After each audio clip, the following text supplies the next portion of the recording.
말씀으로 듣게 하여 주시옵소서. 말씀에 은혜 받고 아멘하게 하시고 순종하여 복을 받는 사랑하는 성도들이 되게 하여 주시옵소서. 하나님, 한국교회가 하나님 앞에 예배를 올려드립니다. 드려지는 예배가 우리 하나님께는 큰 영광이 되게 하여 주옵시고 상처와 근심과 탄식이 가득한 이 나라와 이 민족에는 위로가 되게 하여 주옵소서.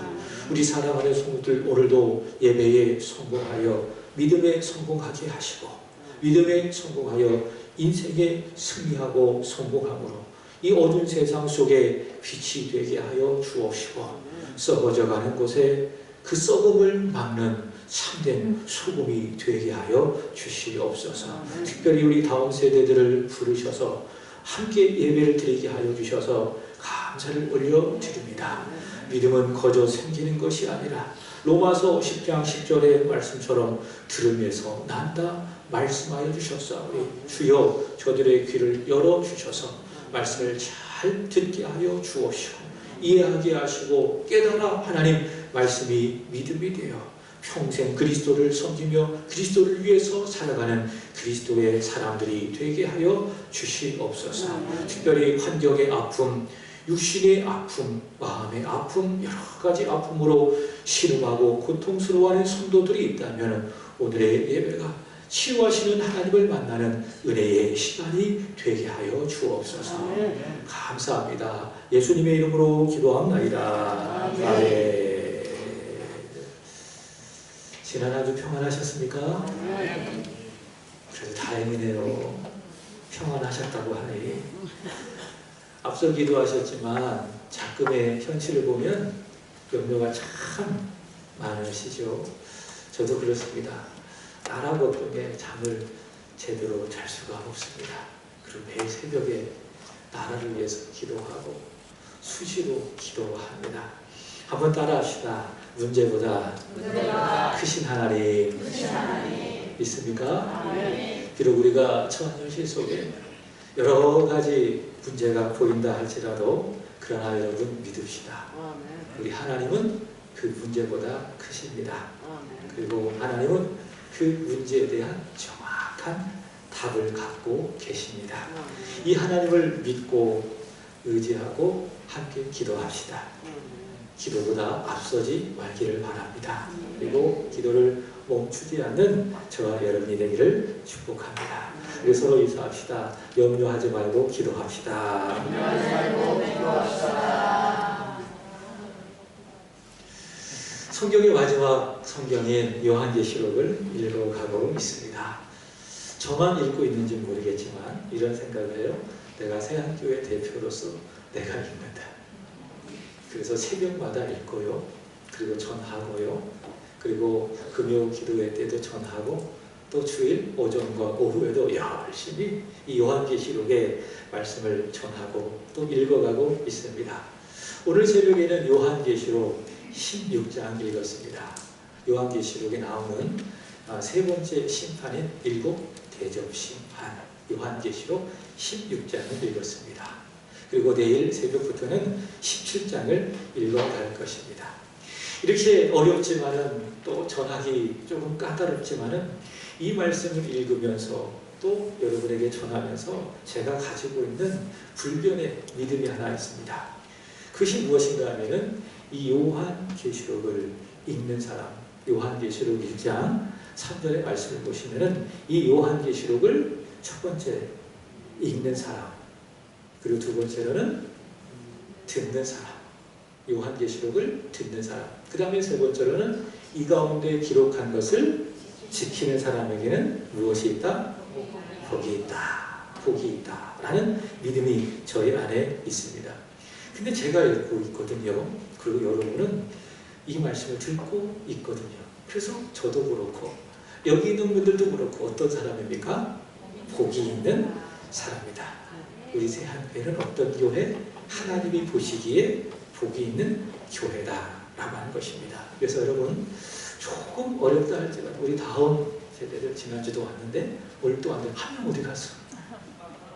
할아버지 집에 갔어요? 다음 주에 꼭 같이 와? 안 하죠. 우리 다음 세대들도 이 요한계시록 좀 듣기에 어렵다 할지라도 그래서 목사님 기도했잖아. 깨닫게 해달라고, 이해하게 해달라고.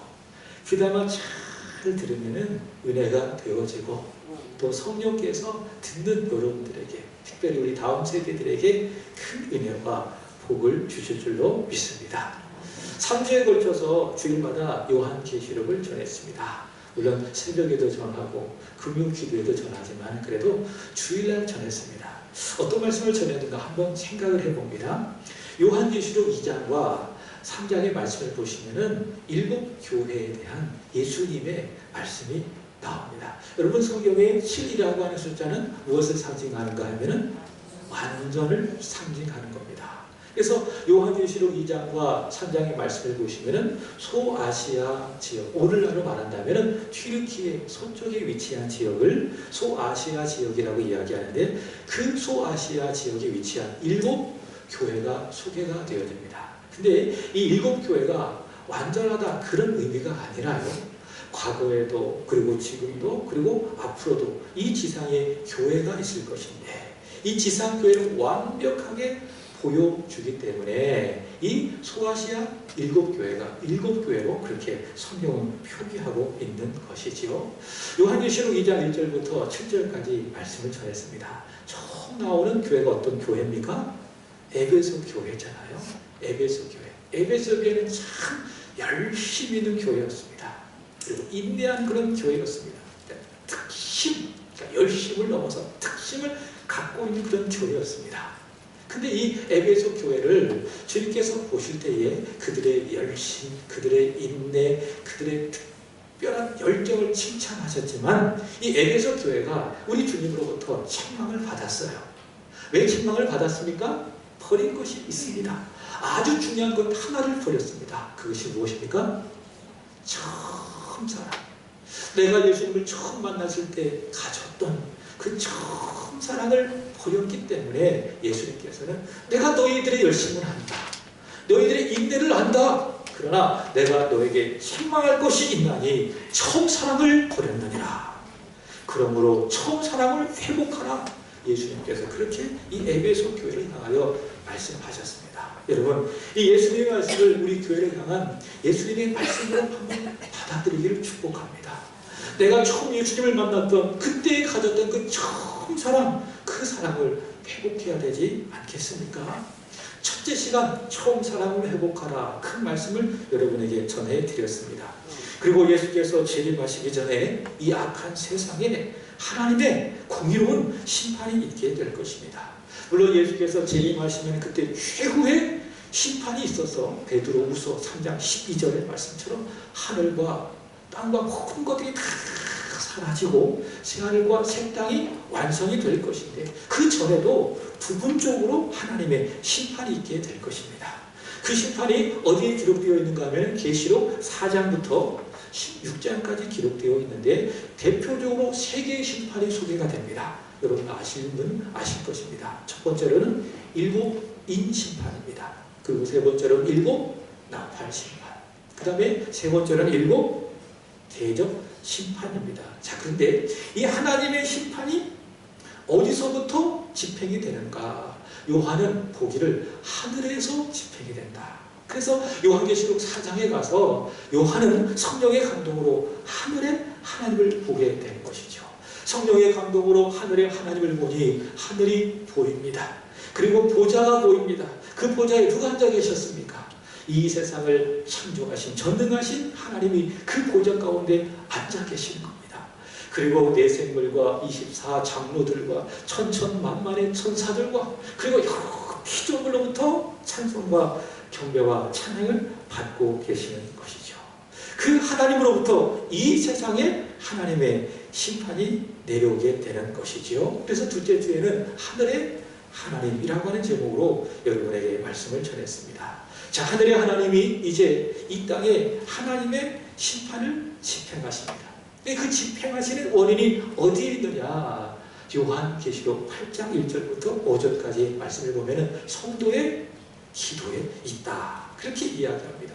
하늘의 하나님께서 성도들의 기도를 들으시고 그 그 응답으로 이 세상에 하나님의 심판을 집행하는 것이지요. 그죠? 여러분 성도이십니까? 예수를 믿으셨습니까? 예수 안에 계십니까? 예수 이름을 부르십니까? 그렇다면 여러분은 성도인 줄로 믿습니다. 하나님께서는 성도의 기도를 들으시고 하나님께서 그 응답으로 이 세상에 하나님의 공의로운 재앙, 심판을 내리게 되는 것이죠. 그리고 그 심판 끝에 성도의 구원이 있게 되는 겁니다. 여러분, 성도의 기도는 참 귀합니다. 얼마나 성도의 기도가 귀한지 여러분, 우리가 기도하잖아요. 앞서 우리 이병구 집사님이 기도했지만 그 기도가 무엇입니까? 향입니다. 아주 귀한 향이 되는 겁니다. 아주 귀한 향이 되어져 금향로에 담겨지게 되는 겁니다. 그러면 천사가 어떻게 하죠? 그 금향로를 고이 모시고 하늘로 가지고 올라갑니다. 그리고 하나님께서 그 기도를 들으시고 이 땅에 응답해 주시는 겁니다. 따라합시다. 성도의 기도는 귀하다. 올라간다. 응답된다. 믿습니까? 이 믿음을 갖고 저와 여러분이 기도하기를 바랍니다. 그리고 기도를 멈추지 않기를 우리 주 예수 그리스도의 이름으로 축복합니다. 지난주에는 바로 성도의 기도를 전해드렸습니다. 오늘 말씀의 제목을 봅시다. 자, 오늘 말씀의 제목이 무엇입니까? 용의 패배, 그리스도의 승리지요. 예수께서 재림하십니다. 재림하시기 전까지 하나님의 심판이 있을 것입니다. 7인 심판, 7나팔 심판, 7대접 심판이 있을 것입니다. 그리고 동시에 악한 영도 역사할 겁니다. 성경이 이렇게 이야기하고 있습니다. 기독교 변증학자 중에 C.S. 루이스라고 하는 아주 유명한 변증학자가 있습니다. 이분이 우리 그리스도인들이 악한 영에 대하여 어떤 자세를 취해야 될 것인지 이렇게 이야기합니다. 첫 번째로는 의식, 두 번째로는 무시. 이것을 피하라 그런 것입니다. 첫 번째로는 의식입니다. 너무 의식하는 거죠. 악한 영을 너무 의식하는 겁니다. 그래서 많은 일들 속에 저거 귀신 역사야, 저거 사단의 역사야, 너무 모든 일들 속에 악한 영의 역사를 보게 되는 겁니다. 이것을 피하라 라고 이야기합니다. 두 번째는 무엇인가 하면 무시입니다. 최첨단 AI 시대에 무슨 악한 영이 있어? 무슨 귀신의 역사가 있어? 악한 영을 무시하는 그런 생각들을 피해라 라고 이야기합니다. 그렇습니다. 너무 의식해서는 안 됩니다. 그럼 제대로 믿음 생활을 할 수가 없어요. 그렇다고 해서 너무 무시해서는 안 됩니다. 사단의 역사는 있습니다. 자, 사도 바울이 이렇게 이야기합니다. 균형 있게 생각하라. 자, 에베소서 2장 2절의 말씀을 보시면은 이런 말씀이 있습니다. 읽어보겠습니다. 시작. 그때에 너희는 그 가운데서 행하여 이 세상 풍조를 따르고 공중의 권세 잡은 자를 따랐으니 곧 지금 불순종의 아들들 가운데서 역사하는 영이라. 아멘. 자, 보시기 바랍니다. 공중 권세 잡은 자가 있다라고 이야기합니다. 근데 곧 누구라고 이야기합니까? 지금 불순종하는 사람들, 누구를 말하는 거죠? 불신자들을 말하는 거예요. 예수 안 믿는 사람들, 구원 받지 못한 사람들, 그 가운데 누가 역사한다고요? 영이 역사한다고요. 공중의 권세 잡은 자, 악한 영이 역사한다고 하는 것이죠. 그래서 불신자들이 안 믿으려고 하는 이유가 물론 자기의 마음이 완악해서 안 믿는 것이지만 이 에베소서 2장 2절의 말씀을 본다면 누가 역사하는 거예요? 악한 영이, 공중 권세 잡은 자, 그 악한 영이 역사하기 때문에 그렇다라는 사실이죠. 바울은 뭐라고 이야기하는가 하면은 공중권세 잡은 자가 그 불순종의 아들들 가운데 역사하는 영이 지금 역사하고 있다라고 이야기하고 있습니다. 그래서 여러분, 이 악령의 역사를 우리는 알아야 됩니다. 너무 이것에 집착해서는 안 되고요. 그렇다고 너무 이것을 무시해서는 안 된다.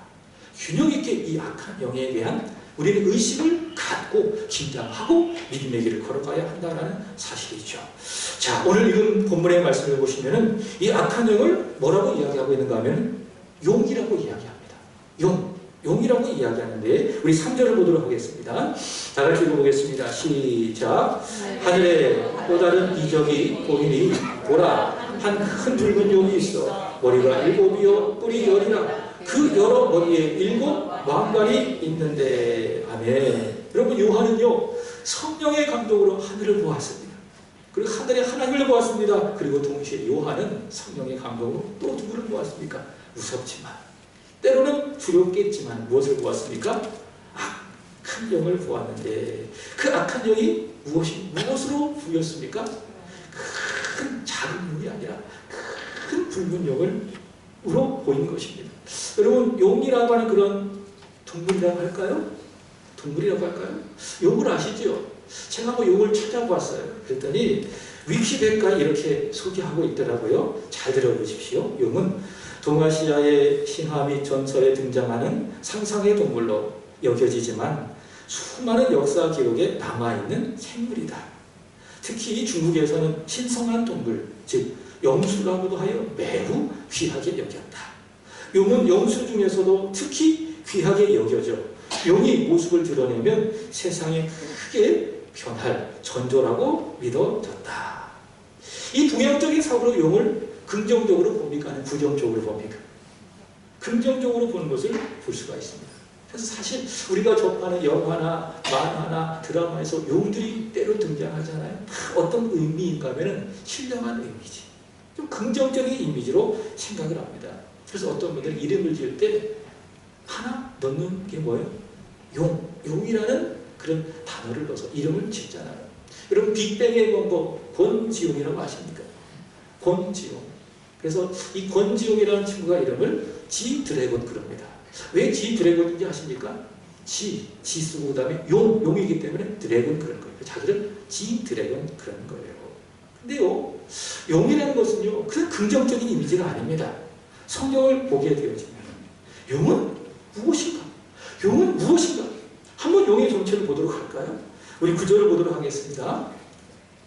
다 같이 읽겠습니다. 시작. 큰 용이 내쫓기니 옛뱀 곧 마귀라고도 하고 사탄이라고도 하며 온 천하를 꿰는 자라. 그가 땅으로 내쫓기니 그의 사자들도 그와 함께 내쫓기니라. 아멘. 자, 용의 정체가 뭐죠?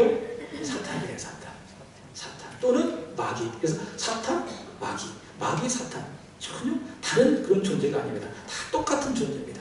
어떤 때는 사탄이라고 하고 어떤 때는 마귀라고 하기도 하고. 자, 근데 이 용을 뭐라고 이야기하는가? 옛 뱀이라고 이야기해요. 왜 옛 뱀일까요?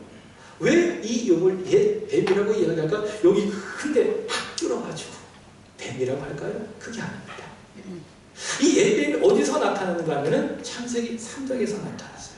창세기 3장에서 이 사탄이 무엇으로 가장했어요? 뱀으로 탁 가장해가지고 하와를 깨는 겁니다. 야, 저거 한번 먹어봐. 하나님이 저거 먹지 말라고 했어? 아니야. 괜찮아. 먹어도 돼. 하나님이 저거 먹으면은 네가 하나님처럼 될까봐 하나님이 두려워서 먹지 말라고 하는 거야. 한번 창세기 3장 1절에 말씀 읽어볼까요? 시작. 그런데 뱀은 여호와 하나님이 지으신 들짐승 중에 가장 간교합니다. 뱀이 여자에게 물어 이르되 하나님이 참으로 너에게 동산 모든 나무 열매를 먹지 말라 하시더냐. 지금 누가 큰 용 사탄이 무엇으로 가정해서? 뱀으로 가정해서 사람에게 다가와서 사람을 미혹하고 있는 거예요. 먹어 괜찮아. 하나님의 말씀이 먹지 말라고 했는데 그거 아니야.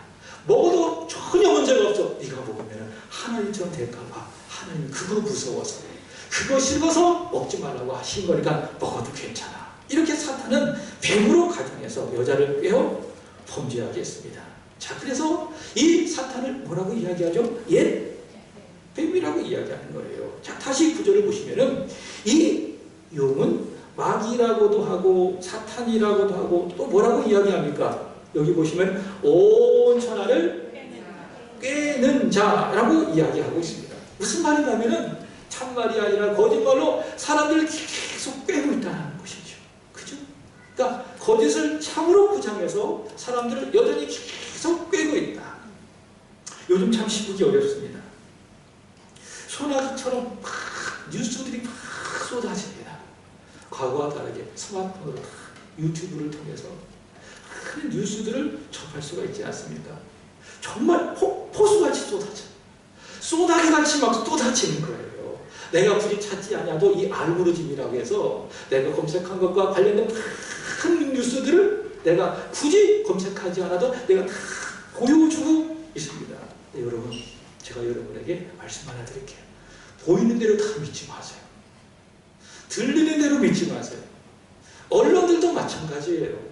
공영방송이라고 해서 종편 언론이라고 다 맞는지 아십니까? 아닙니다. 분별하고 들으셔야 돼요. 보이는 대로 보아서는 안 돼요. 들리는 대로 들어서는 안 되는 겁니다. 요한일서 4장 1절의 말씀처럼 어떻게 해야 됩니까? 분별해야 되는 거예요. 아니면은 그렇게 안 하잖아요? 그러면 꿰는 거예요. 꿰는 거예요. 누구에게? 사탄에게. 많은 거짓 뉴스들이 있기 때문에 분별하지 않으면, 잘못하면 그 거짓 뉴스에 내가 꿰를 수가 있다. 그 가짜 뉴스의 배후에 누가 있습니까? 결국에는 사탄이 존재하고 있는 거예요. 제가 인터넷을 하면서 주로 사용하는 검색 엔진이 하나 있습니다. 무엇인가 하면 구글입니다. 구글을 제가 사용하는데 성경의 내용들 제가 이렇게 말씀을 준비하다가 이렇게 검색을 해요. 제가 성경 프로그램도 있고 또 성경 검색 프로그램도 있는데 때로는 인터넷에 들어가서 성경의 내용을 제가 찾아보기 위해서 구글을 씁니다. 검색으로 예를 들어서 그리스도를 딱 제가 입력을 합니다. 그러면 검색값이 쫙 나오잖아요.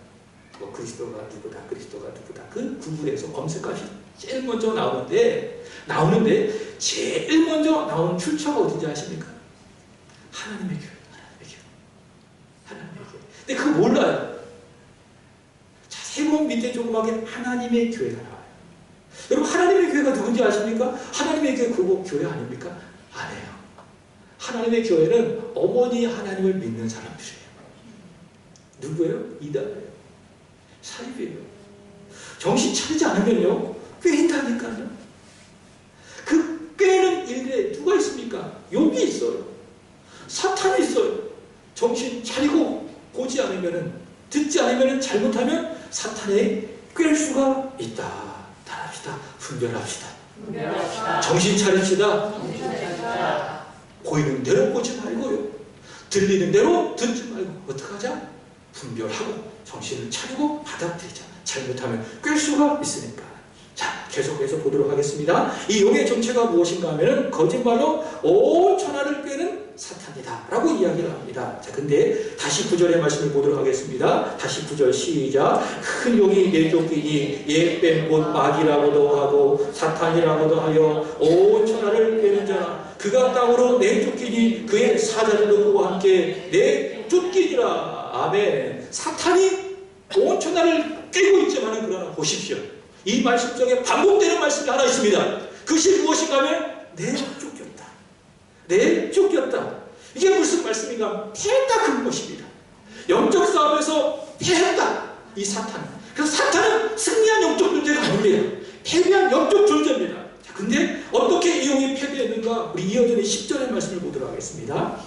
다 같이 시작. 내가 또 들으니 하늘에 큰 음성이 있어 이르되 이제 우리 하나님의 구원과 능력과 나라와 또 그의 그리스도의 권세가 나타났으니 우리 형제들을 참수하던 자 곧 우리 하나님 앞에서 만난 참수하던 자가 쫓겨났고. 아멘. 이 말씀 속에 여러분 거기다 언더라인 한번 쳐보세요. 그리스도의 권세.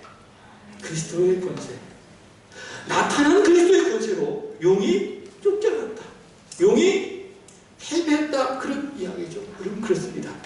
예수가 나타나심으로 말미암아 용은 패배했습니다. 믿습니까? 그게 복음입니다. 예수께서 이 세상에 오셨어요. 그리고 복음을 전하셨어요. 병든 사람을 고쳐주셨어요. 기적을 일으켜주셨어요. 그리고 우리를 위해서 고난을 받으셨어요. 그리고 십자가에서 죽으셨어요. 그리고 죽음을 이기시고 그리스도께서 부활하셨습니다. 그것이 무엇인가 하면 그리스도의 나타난 권세예요. 그리스도의 권세가 나타난 거예요. 예수께서 오시고 이 세상에서 살아내시고 복음을 전하시고 십자가에서 죽으시고 부활하시고, 그것이 무엇이냐? 나타난 그리스도의 권세. 그 그리스도의 권세로 말미암아 용이, 사단이 패배하게 됐다. 그래서 여러분 복음서를 쭉 읽다가 보면은 이 용, 사단의 졸개들이 있어요. 하수들이 있어요. 근데 누가? 귀신들입니다. 귀신들이 예수를 보고 어떻게 해요? 떨잖아요. 하나님의 아들 예수여 나를 떠나소서. 왜 그래요? 패배했기 때문에 그런 거예요. 패배한 영이니까 그리스도 권세 앞에서 벌벌 무서워하고 떤 것이 아니겠습니까? 그래서 이 용은 누구냐? 패배한 악한 영이다 라는 것이죠. 자, 보겠습니다. 요한일서 3장 8절의 말씀을 보시면 그리스도의 권세로 이기셨다라는 것을 이렇게 이야기합니다. 요한일서 3장 8절 시작. 죄를 짓는 자는 마귀에 속하였나니 마귀는 처음부터 범죄하느라 하나님의 아들이 나타난 것은 마귀의 일을 멸하려 하심이라. 아멘. 여러분, 왜 예수께서 이 세상에 오셨습니까? 마귀의 일을 멸하시기 위해서 오셨다 그 말입니다. 거짓으로 온 천하를 꿰는 그 못된 짓을 멸하시기 위해서 예수께서 이 세상에 오셨다. 지금도 불순종 사는 사람들 가운데 이 마귀가 역사하는데 그 짓을 못하게 하기 위해서 예수께서 이 세상에 오셨다 그 말이죠. 그래서 예수 그리스도의 권세로 말미암아 마귀의 모든 일이 다 끝난 겁니다. 다 끝난 겁니다. 그래서 마귀는 누구냐? 이미 패배한 존재라고 하는 것이죠. 자, 그런데요, 이 패배한 용인 마귀가 언제까지 살아있는가 하면은 예수께서 재림하시기 전까지 막 움직이는 겁니다. 그리고 어떻게 하는가? 마지막 타락을 하면서 사람들을 괴롭게 하고 교회를 괴롭게 하는 거예요. 마치 이런 거예요. 사나운 맹수가 있습니다. 그 맹수를 탁 포획을 했어요. 포획을 하면 어떻게 하죠? 철창에다 탁 가둬놓잖아요. 그럼 그 맹수가 아이고 나 끝났다, 나 죽었네, 그러고 자포자기합니까? 아니죠. 어떻게 하죠? 그 철창 속에서 막 발톱을 드러내고 막 소리를 지르면서 막 마지막까지 막 말하고 하잖아요. 그죠? 맹수가 그렇게 한다고요. 용도 똑같아요. 용과 함께 타락한 귀신들도 똑같아요. 이미 패배한 존재예요. 왜? 그리스도의 권세로 말미암아 끝났기 때문에. 그러나 예수께서 재림하실 때까지 그들은 역사하는 거예요. 그리고 어떻게 합니까? 발악을 하는 거예요. 최후의 발악을 하면서 교회를 괴롭히고 믿는 사람을 괴롭히고. 자, 보도록 하겠습니다. 어떤 발악을 하는가? 자, 첫 번째, 그리스도를 모욕하고 죽이려고 합니다. 우리 4절을 보도록 하겠습니다. 4절입니다. 다같이 시작. 그 꼬리가 하늘의 별 3분의 1을 끌어다가 땅에 던지니라. 용이 해산하려는 여자 앞에서 그가 해산하면 그 아이를 삼키고자 하더니. 자, 보십시오. 이 요한계시록은요 대부분 상징 언어입니다. 그래서 해석이 필요합니다. 여기 말씀을 보시면은 여인이 아이를 해산하려고 하는데, 이따가도 말씀을 드리겠지만 여자는 누구냐? 교회를 말하는 거예요. 그 여자가 해산하려고 하는 한 아이가 있습니다. 이 아이는 누굴까요? 이게 상징입니다. 자, 누구냐? 알지 못하겠죠? 5절을 보면 알 수가 있습니다. 5절 보겠습니다. 시작. 여자가 아들을 낳으니 이는 장차 출장으로 만국을 다스릴 남자라. 그 아이를 하나님 앞과 그 보좌 앞으로 올려가더라. 자, 그 아이가 누구라고 여러분 생각하십니까? 예수님을 말하는 거예요. 예수님. 그래서 이 마귀는 예수님을 죽이려고 하는 거예요. 그래서 예수께서 이 세상에 태어났을 때에 어떻게 했습니까? 마귀가 예수님을 막 죽이려고 하고, 헤롯을 부추겨가지고 예수님을 죽이려고 하고, 또 바리새인들을 부추겨서 예수님을 죽이려고 하고, 최후에는 예수님을 십자가에 달아 죽이려고 하기도 하고. 지금도 보세요. 예수님 얼마나 모독하고 이 마귀가 예수님을 얼마나 죽이려 합니까? 어떤 건지 아십니까? 여러분, 예수님은 이렇게 이야기합니다. 예수님은 그냥 4대 성인 중에 한 사람이에요. 4대 성인은 누구죠? 공자, 그 다음에 석가, 마호메트, 예수. 그 중에 한 사람일 뿐이야 라고 이야기합니다. 그 다 누가 하는 말인 줄 알아요? 마귀가 하는 말이에요. 마귀가 예수님을 모독하고 있는 거예요. 얼마 전 파리올림픽이 있었습니다. 개막식이 있었는데 혹시 보셨습니까? 최후의 만찬이라고 하는 그 퍼포먼스가 있었습니다. 혹시 보신 분 있습니까? 아주 민망합니다. 그거 보지 마세요. 보면 절대로 여러분 그게 안 돼요. 성경에 나온 최후 만찬을 퍼포먼스로 했는데 아주 음란하게 표현했어요. 그 다 누가 하는 일인 줄 아세요? 용이 하는 일이에요. 마귀가 예수님을 죽이기 위해서, 모독하기 위해서 하는 일이라는 거예요. 자, 두 번째, 교회를 박해합니다. 14절 보도록 하겠습니다. 13절입니다. 다 같이 13절 시작. 용이 자기가 땅으로 내쫓긴 것을 보고 남자를 낳은 여자를 박해하는지라. 자, 보십시오. 여기서 남자를 낳은 여자는 누구라고 이야기했죠? 교회라고 이야기했어요. 교회. 용의 교회를 어떻게 한다고요? 박해하는 교회 아주 싫어하는 거예요. 1차적으로는 이 계시록이 쓰여야 될 당시 로마 제국이 교회를 박해했습니다. 로마 제국의 황제 도미티아누스가 내가 하나님이다 나를 숭배하라고 하면서 교회를 박해한 거예요. 끊임없이 교회는 박해를 받아왔어요. 지금도 그럴까요? 지금도 여전히 그래요. 용이 살아있기 때문에 여전히 용의 역사가 교회 가운데 있는 거예요. 그 교회를 힘없이 모욕하고 박해하고 그리스도인들 얼마나 모욕하는지 아십니까? 목사를 먹사라고 이야기해요. 제가 이야기했잖아요. 왜 목사는 목사라고 그러면서 왜 스님은 스라고 안 해요?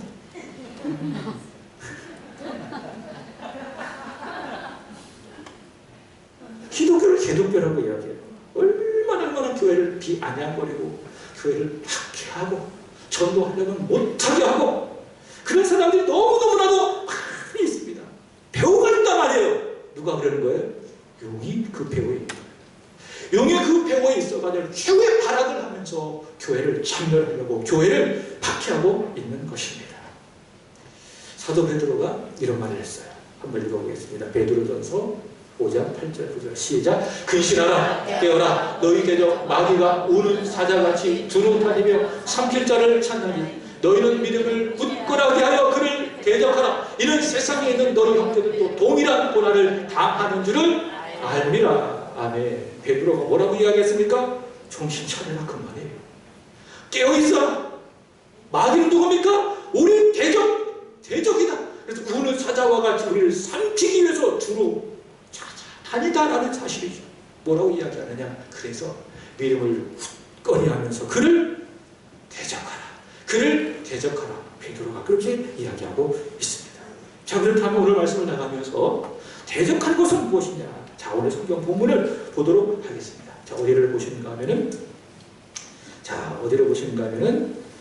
1절을 보도록 하겠습니다. 시작. 또 우리 형제들이 어린 양의 피와 자기들이 증언하는 말씀으로써 그들을 이겼으니 그들은 죽기까지 자기들의 생명을 아끼지 아니하였도다. 아멘. 자, 보십시오. 우리 형제들 누구를 말하는 겁니까? 교회를 말하는 거예요. 하나님의 백성들이 그를 이겼대요. 그는 누굽니까? 용입니다. 패배한 용을 이겼대요. 어떻게 이겼습니까? 두 가지입니다. 첫 번째로는 어린 양의 피입니다. 어린 양의 피입니다. 이것을 듀얼자로 뭐라고 이야기하냐면 보혈이라고 이야기합니다. 여러분, 우리가 어떻게 구원받았지 아십니까? 예수님의 보혈을 믿음으로 말미암아 구원을 받았습니다. 나의 모든 죄, 주원받지 모든 불구죄가 예수 그리스도의 보혈을 믿는 믿음으로 말미암아 깨끗하게 되어져 하나님의 자녀가 된 거예요. 믿습니까? 나를 구원한 것은 내게 있지 않아요. 내가 믿는 어떤 신념에도 있지 않아요. 내 행위나 내 노력에 있지도 않아요. 예수께서 나를 위해서 보혈을 흘리셨기 때문에 내가 구원받는 거예요. 자, 근데 우리가 그 보혈을 꼭 믿잖아요. 그렇습니다. 예수님이 나를 위해서 보혈을 흘리셨음을 내가 믿습니다. 보혈의 은혜를 꼭 붙잡았잖아요. 그게 뭐예요? 그게 마귀를 대적하는 것이라는 거예요. 그리고 두 번째 무엇입니까? 자기들을 증언하는 무엇으로? 말씀. 그리고 마귀는 하나님의 말씀을 가까이 한 사람을 다가올 수가 없어요. 자꾸 말씀을 떠나잖아요. 근데 자꾸 말씀을 떠나고 내 생각을 따르고 내 성격을 따라 살고 세상의 흐름을 따라 살고 유튜브 보면서 막 세상적인 지식에 온 내 마음을 다 뺏기고 그 믿지 마세요. 그 사람이 바로 마귀에 탁 던지는 수가 있어요. 근데 마귀는 보혈을 깊이 믿고 하나님의 말씀을 사랑하며 그 말씀을 읽으며 그 말씀을 들으며 그 말씀을 주야로 묵상하며 그 말씀을 지켜 행하는 사람에게 절대로 가까이 올 수가 없어요. 한 길 왔다가 10길로 도망가는 거예요. 사랑하는 여러분, 보혈의 능력을 믿으시다. 주의 보혈 능력 있도다. 주의 피 믿으오. 주의 보혈 그 어린 양의 매우 귀중한 피로다. 존귀하신 하나님의 아들 예수 그리스도께서 나를 위하여 십자가에서 보혈의 피를 다 흘리셨습니다. 굳게 믿고 이 기록된 하나님의 말씀을 가까이 하고 읽고 묵상하고 더 묵상하십시오. 마귀가 절대로 우리를 시험하지 못합니다. 마귀의 모든 시험을 우리는 넉넉히 넉넉히 감당하고 끝내 이기고 승리할 줄로 믿습니다. 잊지 맙시다. 용은 패배했습니다. 그리고 그리스도가 이기셨습니다. 그리스도가 우리를 붙잡아 주십니다. 우리 그리스도 안에 있습니다. 우리는 결국 승리할 것입니다. 승리할 것이기 때문에 오늘 패했다 할지라도, 오늘 실수하고 오늘 넘어졌다 할지라도 낙심하지 마시고 다시 일어서십시오. 그리고 승리를 향하여 조금씩 한 걸음씩 한 걸음씩 다가가는 저와 여러분 되기를 예수 그리스도의 이름으로 축복합니다. 기도하겠습니다. 하나님 아버지, 용은 패배했습니다. 우리 주 예수 그리스도의 본체로 우리는 이겼습니다. 이 용의 모든 공격 앞에 저희를 무장하게 하셔서 하나님의 말씀으로 무장하게 하시고 예수의 보혈을 믿는 믿음으로 굳게 무장하여 용과의 영적 싸움에서 넉넉히 이기고 승리하는 사랑하는 성도들이 되게 하여 주시옵소서. 기도하게 하소서. 기도를 멈추지 아니하게 하여 주시옵소서. 이 시간 우리를 구원하신, 그리고 모든 영의 역사를 소멸하신 예수 그리스도의 피를 우리의 마음속에 기념하여 그 은혜의 장기는 성례를 행하기를 간절히 원합니다. 영이신 하나님 임재하여 주시고 오늘도 우리에게 아낌없는 은혜를 부어 주옵소서. 예수님의 이름으로 기도합나이다. 아멘.